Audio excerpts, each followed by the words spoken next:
Hi, and welcome to Reed's Audio Reading. I'm Reed, and I hope you enjoy my channel. Today I'll be introducing you to a forgotten god from the Suel Pantheon, Lydia. You can find this information in Dragon Magazine 92. Lydia, goddess of music, light, and daylight. Lesser goddess. Lydia appears as an old but dynamic human female with long, white hair and clear blue eyes. She wears a long, white gown trimmed in gold and silver. Lydia uses no weapon but can instantly cast a color spray or prismatic spray once per round as often as she desires. She wears no armor but is constantly surrounded by a spherical wall of force that allows her spells to pass through it, but cannot itself be affected by anything short of a disintegrate spell. If her sphere of force is brought down, it will reform exactly 8 segments later. If her protection is broken through, she is immune to any spell of less than fifth level of power, regardless of the level of the caster. In addition to these special magical powers, Lydia can cast a limited number of magic user or illusionist spells each day, each at the 20th level of effectiveness. She can use any first level spell as often as desired, plus a total of 10 second level spells and 5 third level spells per day at the maximum rate of 1 spell per round. Her singing ability overrides the effects of any other sound, even drums of panic, acting as a triple strength chant spell that will remain in effect for 1 hour after she stops singing, provided that she sings for at least 1 round to activate the power. Despite all of the foregoing, Lydia's main attribute is her ability as a sage. She has 3 major fields of knowledge: humankind, demi-humankind, supernatural, and unusual. Every category in each of those fields is treated as a category of specialization for her. She is only 0 to 9% D10 minus 1 likely to not know the answer to an exacting question in any of those fields. All other fields of knowledge are considered as minor fields to her, and she has the usual chance to know the answer to a question. See DMG pages 31 to 33. In recognition of a specific service done on her behalf, Lydia will allow a loyal and faithful follower to receive an answer to one question. However, she will only communicate in this manner with a follower, cleric, or otherwise who is neutral good. The answer she gives will generally be complete and exact, but she might withhold information that she deems it unwise for the questioner to know. Also, she does not appreciate greedy questionnaires whose requests for information are too broad. If she decides upon hearing a question that she cannot give a complete answer to in 2 minutes of talking, she will offer no reply at all and will immediately break off contact with the questionnaire. A commune spell cast by one of her clerics is special and powerful.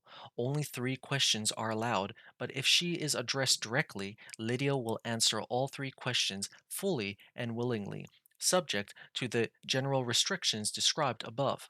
Note that the questions are not limited to those that can be answered with a simple yes or no, but, as described above, only a cleric of neutral good alignment can commune directly with the goddess. Lydia prefers to not be communed with the same cleric more often than once per week. Using the spell more frequently than this will cause her to give incomplete answers or probably no answer at all.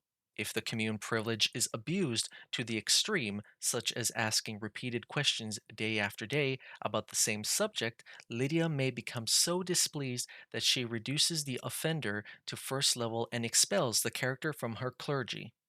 Of course, the commune spell can also be used to contact a minion or agent of the goddess instead of communicating directly with Lydia. When used in this manner, the commune spell can be used by a cleric of any good alignment and the magic acts normally. 1 question per level of the questionnaire, but only questions that can be answered with a simple yes or no will be responded to. Lydia does not come into the prime material plane, but gathers information about the happenings on that plane from her clergy. When her clerics pray to her or her minions for replenishment of spells, they are required to give information as well as receive it. To serve this purpose, they must spend an extra 30 minutes in prayer each day, over and above the time they would normally take to acquire spells. Lydia is worshipped by many sages and on occasion will answer their questions as well. But note, again, that any character who wants to receive answers or information directly from the goddess must be neutral good. Lydia will accept praise and worship from those of other good alignments, but she will not personally answer any questions posed to her by them. Clerics devoted to the worship of Lydia are usually 80% female.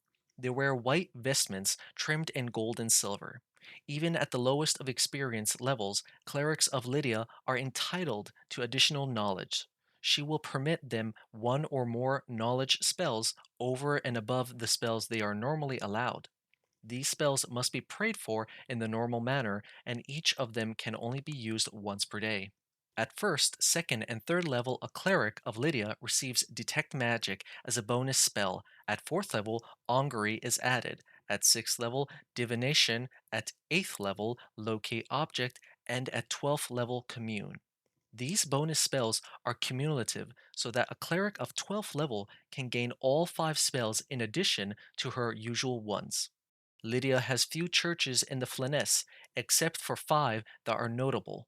These are located in Lo Vertrama, Neoledra, Gryrax, Nelix, and Pitchfield.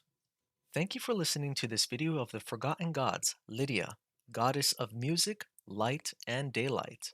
I hope you enjoyed and have a great day. Best regards, Reed.